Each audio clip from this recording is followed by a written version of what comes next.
Oi, boa noite. Primeiro, agradecer a Nercy pelo convite. É sempre um prazer estar aqui para falar de um tema que é um dos que eu mais gosto realmente na terapia intensiva. Então, a Nercy me propôs esse tema, né, abordar mais as questões de dificuldades no diagnóstico da sepse, e eu vou comentar aí um pouco com vocês. Então, não tenho nenhum conflito de interesse, tá bom? E esse é um mini roteiro, a gente vai falar... Primeiro, eu queria saber quem ouviu falar que as definições de sepse mudaram este ano. Então, eu vou abordar um pouquinho por que as definições mudaram, falar muito rapidamente dos critérios antigos e focar realmente o laser... Acho que o laser não... Opa, peraí. Nos critérios novos, tá certo? Então, por que a gente tentou realmente, vem tentando aí há tanto tempo, novas definições para a sepse? Então, só para contextualizar um pouquinho vocês, o que a gente sabe de sepse na pediatria, né? Então, a gente só começou a falar e definir alguma coisa de sepse em 2002 na pediatria. Então, é uma coisa relativamente nova, com o primeiro guideline de sepse que a gente teve aqui no mundo. Em 2005, surgem os critérios que a gente... Não está funcionando tão bem, mas tudo bem. Os critérios que a gente usa até hoje do Goldstein em 2005. Em 2007, surgiu um novo guideline que a gente usou até 2017. Né? Então, tudo demora muito, né? Então, uma diferença de 10 anos. E aí, em 2020, na pediatria, fez o primeiro Surviving Sepsis pediátrico, que já tinha...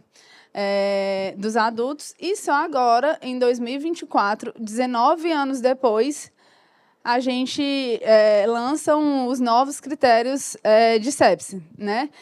Então, a gente já vinha esperando aí há muito tempo, desde 2020, mas a pandemia deu uma atrasada em tudo. Então, o impacto da sepse no mundo, né? Com certeza, as meninas falaram isso na aula passada, né? Mas, em 2017, a OMS considerou a sepse como um dos maiores problemas de um problema de saúde pública, realmente, e a sepse pediátrica não é diferente da sepse dos adultos. Né? Então, estima-se aí que mais de 25 milhões de casos de sepse em crianças e adolescentes, mais de 3 milhões de crianças desenvolvem sepse e morrem durante a hospitalização, e 50% dessas mortes ocorrem na primeira semana. Então, são números muito expressivos, né? E que, no Brasil, não fica muito distante. Então, infelizmente, a gente não tem dados muito concisos do Brasil, por toda uma dificuldade, mas, em 2019... eu acho, 2021, saiu esse estudo, o SpreadPed, que tentou estimar aí a prevalência e a mortalidade de sepse no Brasil. Né? Então, a gente tem estima-se uma prevalência de 25% e uma mortalidade de 19,8% de casos de sepse no país. Isso gera mais ou menos 8 mil óbitos por ano. Então, nada mata mais crianças nesse país do que sepse. Então, esse é um assunto que eu sempre digo que não é para ser só do intensivista pediátrico, não é para só eu e Natasha, que somos aqui, que trabalhamos dentro da UTI, sabermos disso, porque nada mais, nada, para quem está na emergência ou para quem está dentro de enfermaria, vai matar mais do que a sepse em qualquer lugar deste país e do mundo. Tá? E aí, por que a gente não gosta, não quer mais usar e já vinha criticando esses critérios há um tempo? Então, os critérios que todo mundo lembra aí, porque, enfim, são 19 anos de critérios do Goldstein, ele são muito amplos, né? Então, a gente usava os critérios de SIRS, e SIRS é muito mais, são critérios para você suspeitar de uma infecção do que de uma infecção grave, tá? Eles têm uma redundância.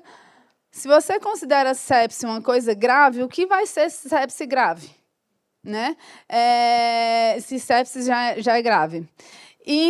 Então, a gente não era muito difícil. Quando você via a definição e ia atrás de dados, né, nos hospitais para saber o que é sepse, sepse grave, choque séptico, não tinha uma correlação clínica teórica do que o critério considera sepse e do que o pediatra considera sepse.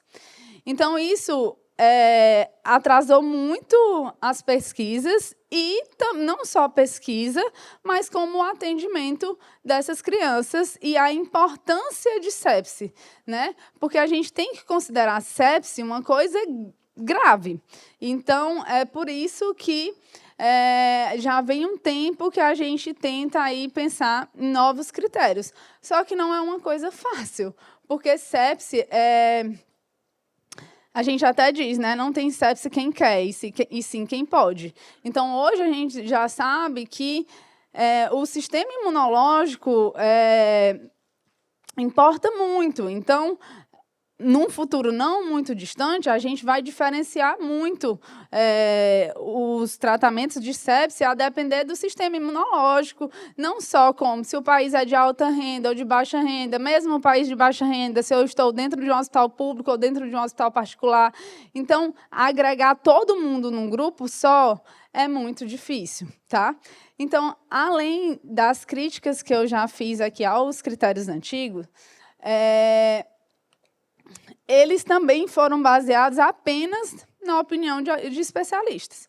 Então, se juntou ali, não lembro quantos especialistas, e cada um foi dando a sua opinião. Ele nunca foi validado para saber se, realmente esses critérios não conseguiram validar. Realmente, isso aqui está associado a uma mortalidade ou uma gravidade maior. Tá? Então, a SIRS é realmente uma característica de infecção, não da sepse. E, desta forma, permanece uma ferramenta importante de triagem de infecção. Tá? E aí, os adultos, né, acho que 2019, 2020, lançaram o Sepse 3, que muda um pouco essa definição de sepse. E eles consideram sepse como uma disfunção orgânica potencialmente fatal decorrente de uma resposta desregulada e deletéria do organismo a um insulto infeccioso. Então, o sepsis 3, ele já liga sepse à disfunção orgânica, que vai levar a uma mortalidade mais aumentada. A gente tentou, na época, né, tentaram fazer um sepsis 3 pediátrico, mas, por inúmeros motivos, não conseguiram colocar aqueles mesmos critérios de sepse para o adulto, para a criança, né? E aí demorou mais um pouquinho.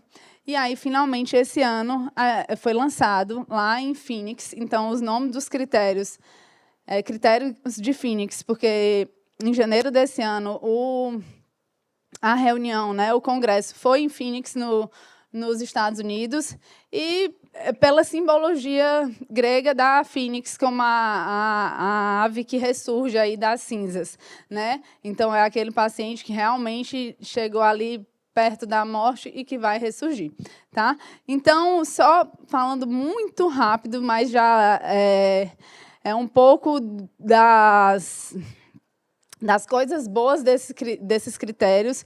Então, dos pontos fortes mais importante dos critérios foi como eles foram feitos. Então, a metodologia do estudo, para quem gosta aí de realmente ler artigo, entende um pouquinho de metodologia, é belíssima. Então, em vez de ser só opinião de especialistas, eles formaram realmente um painel diverso de 35 especialistas, não só intensivistas pediátricos, mas sim enfermeiros da terapia intensiva, o pessoal da infectologia, o pessoal da emergência.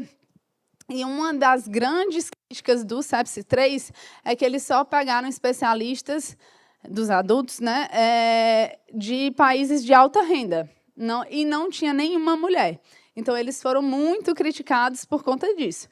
E os critérios de Phoenix, não. Né? Em 2019, eles juntaram todas essas pessoas de 12 países, dos 6 continentes, país de baixa renda, país de alta renda. O Brasil mandou 2 pessoas, que é a doutora Dani Souza e o Cláudio Flauzino. Então, e realmente passaram um bom tempo pensando nisso. Além disso, não foi só eles se reuniram e deram suas opiniões, né? Não, eles pegaram 3 e fizeram 3 estudos antes de publicar. Primeiro, eles fizeram um survey enorme com milhares de pediatras no mundo inteiro e para entender isso aí, o que é que você considerava de sepsis grave, choque séptico, para entender realmente se o que eles achavam que realmente essa nomenclatura não estava certa. Depois, eles pegaram um banco de dados de mais de 3,5 milhões de registros de prontuários pediátricos, né, de países tanto de baixa renda quanto de alta renda. Então, foram 6 centros pediátricos de alta renda e 4 de baixa renda, juntando aí China, Bangladesh, Colômbia e Quênia. O Brasil não mandou, apesar da Dani e do Cláudio, nada de banco de dados, porque nós não temos nenhum banco de dados de nada no nosso país, tá? Porque precisa de prontuário eletrônico.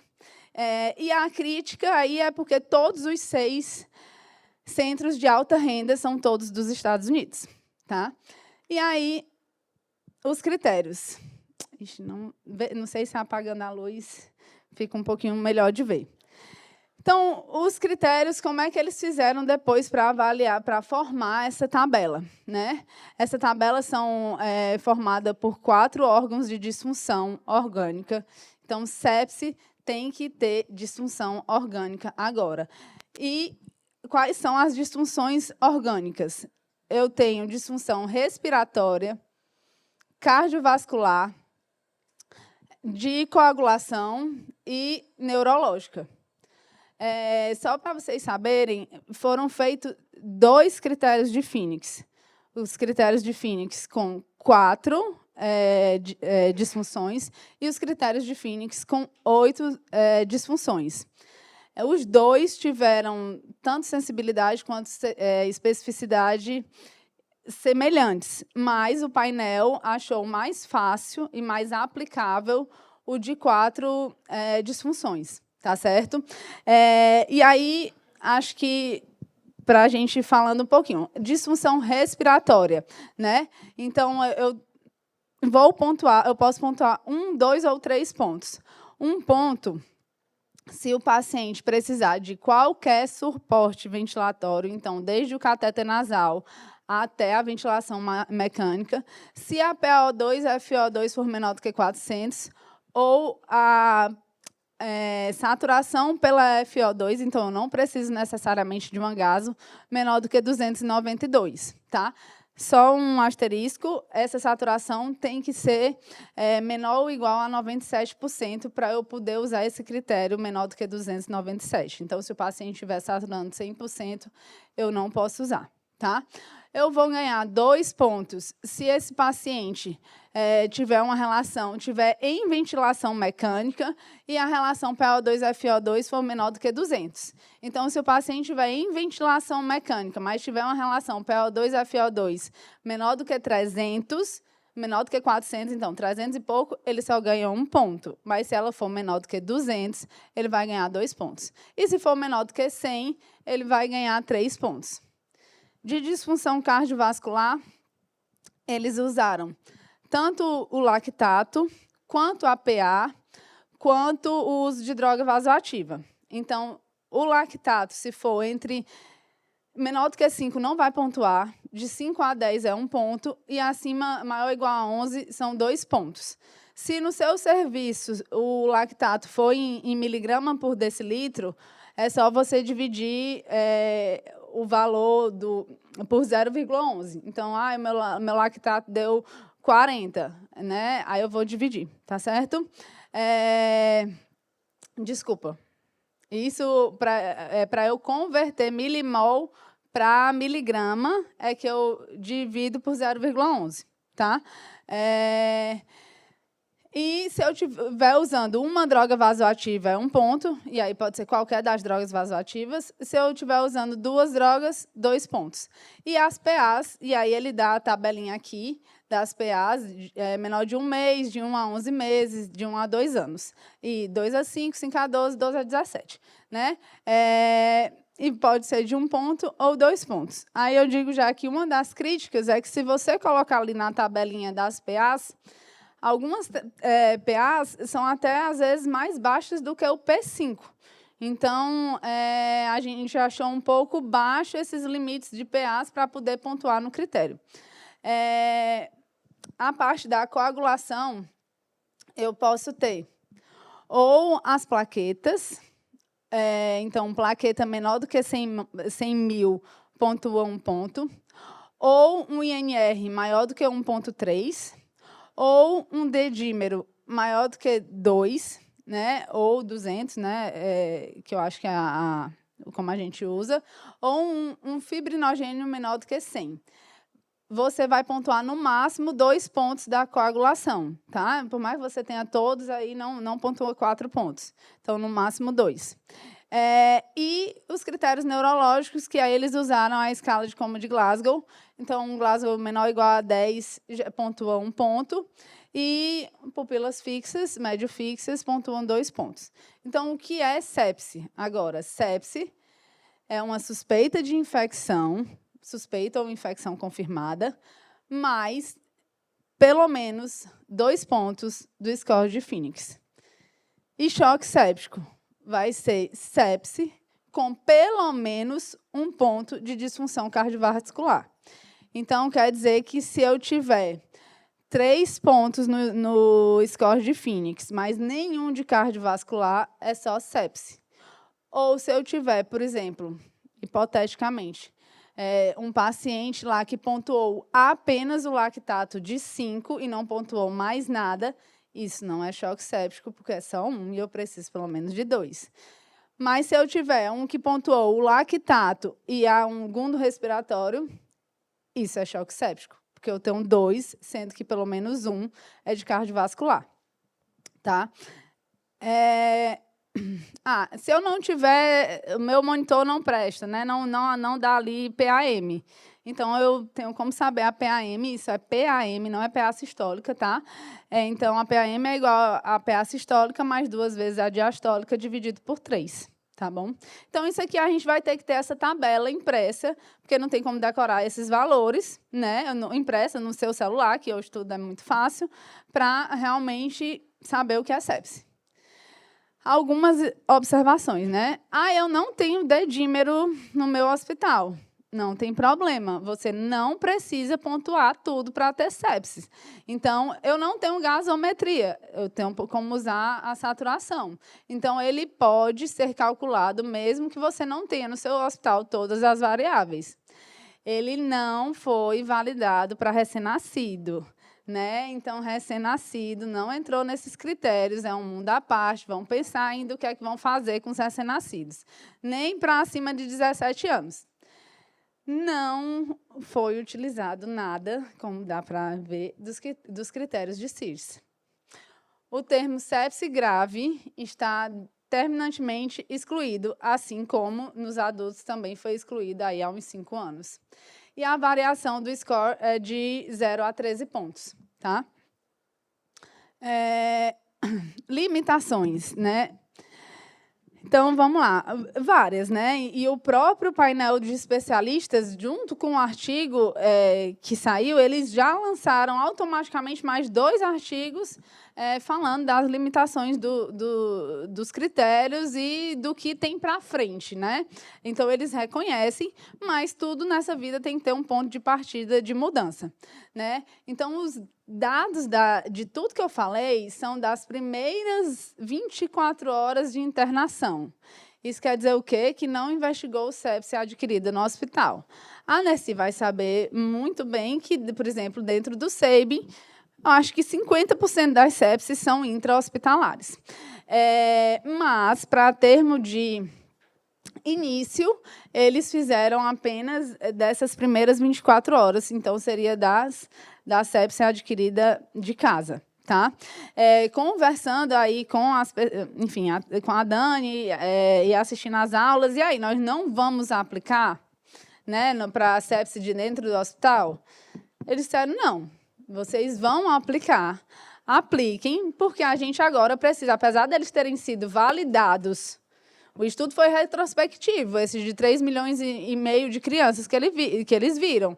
Agora, a gente precisa validar os critérios prospectivamente e a gente vai ver o que é que a gente vai encontrar. Então, sim, vocês vão usar, mas sabendo que a validação dos critérios foi para essas primeiras 24 horas. Tá? Além disso, a outra grande crítica é que não distinguiu disfunção crônica. O que é que a gente vai fazer com o hepatopata, que já tem, normalmente, 80 mil plaquetas? O que é que a gente vai fazer com o oncológico, que já tem 20 mil plaquetas? Então, o que eles sugerem é comparar você com você mesmo. Né? Então, vamos supor, se o paciente já é acompanhado lá no hospital e já tem, né? Normalmente, o paciente crônico ele já tem ideia de quanto é a sua plaqueta e tudo mais. Normalmente, é 100 mil e está 50 mil, ele pontua esse critério. Do mesmo jeito, do INR. Se já é um INR, que um paciente tem um INR alargado, a gente também vai ver se ele, com ele mesmo, piorou mais ainda, tá? Mas tudo isso a gente vai vendo aí ao longo do tempo. Excluir os recém-nascidos e, o mais importante, isso não é uma ferramenta de triagem. Então, os novos critérios de sepse não são uma ferramenta de triagem. Então, como é que a gente aplica esses critérios, né? É para a gente confirmar a sepse.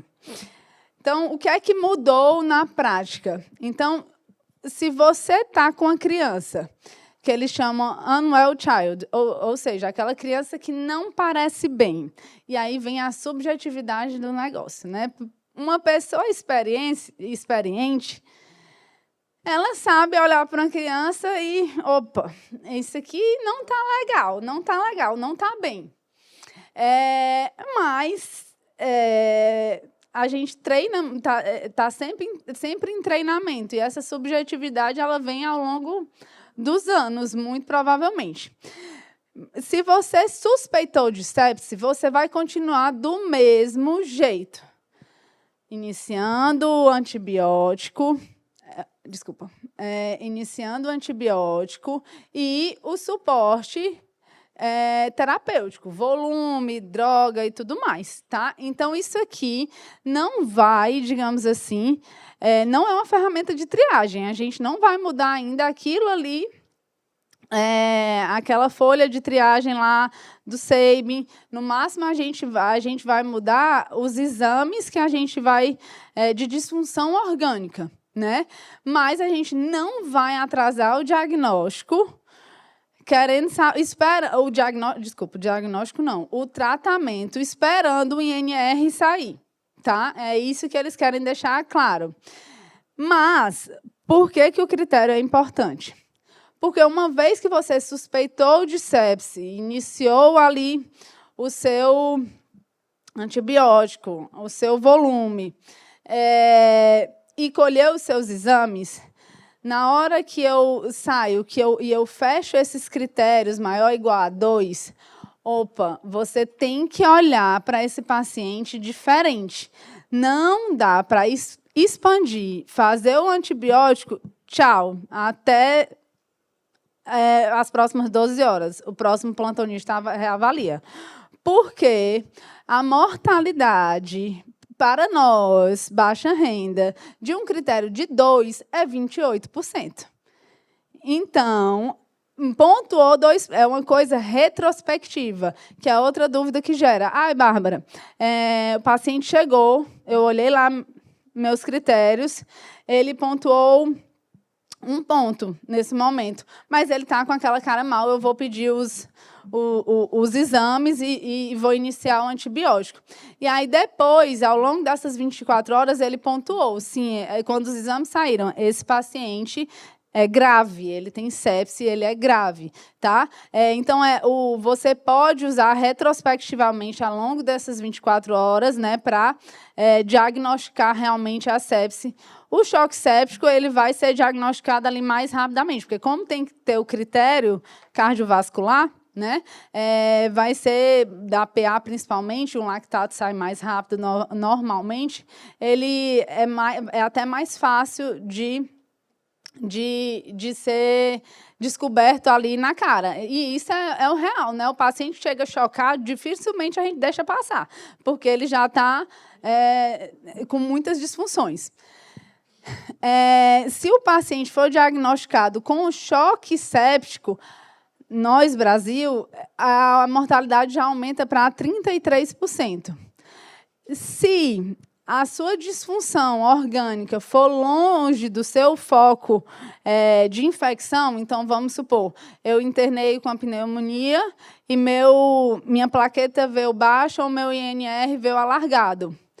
A minha mortalidade para sepse, eu não estou dizendo nem para choque séptico, ela é ainda maior, sobe aí para 32%. Então, aumenta mais minha gravidade se a minha disfunção for longe. Então, os critérios, eles vêm realmente para mostrar que ter sepse é uma coisa grave. E vem também para a gente, puxando um pouco a sardinha aí para CCIH, para separar aí bronquiolite de choque séptico. Porque, pelos critérios de CIRS, toda bronquiolite é sepse. Porque eu tenho taquicardia, eu tenho febre. Eu já pontuei no CIRS e o paciente está desconfortável, tem uma cara mal. Então, ele vai pontuar e não só... E eu não critico nem essa abertura, né, do protocolo e feita as coisas.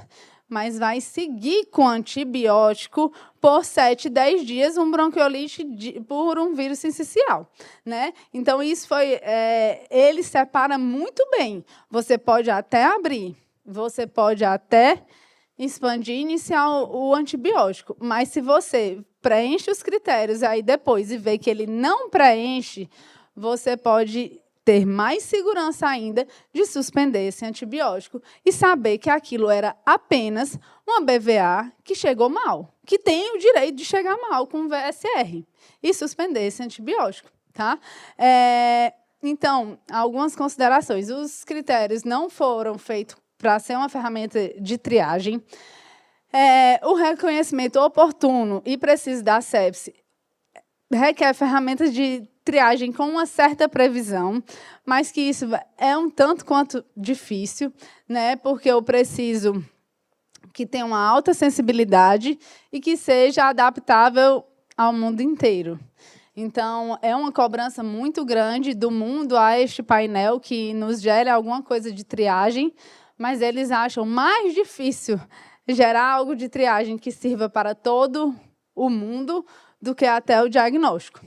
E é necessário a gente trabalhar para garantir realmente ferramentas que funcionem, porque a gente, Sabin, pode criar uma ferramenta que não vai ser semelhante a um hospital particular que recebe menos crianças, que não recebe tanta criança crônica. São coisas diferentes. Então, a gente tem que aprender a criar as nossas próprias coisas, realmente. E, como mensagem final, só lembrando mais uma vez, os critérios de CIRS não devem ser mais utilizados para diagnosticar a sepse pediátrica.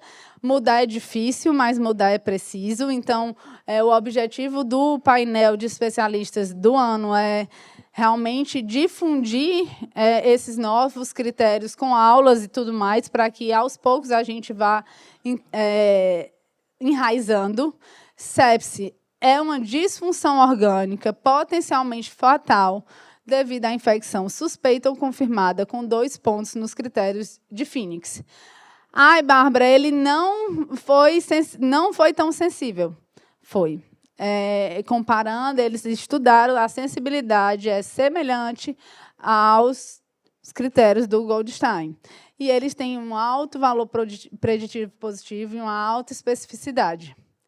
Mas ele não deve ser usado como uma ferramenta de triagem e ele não deve retardar o início precoce do tratamento.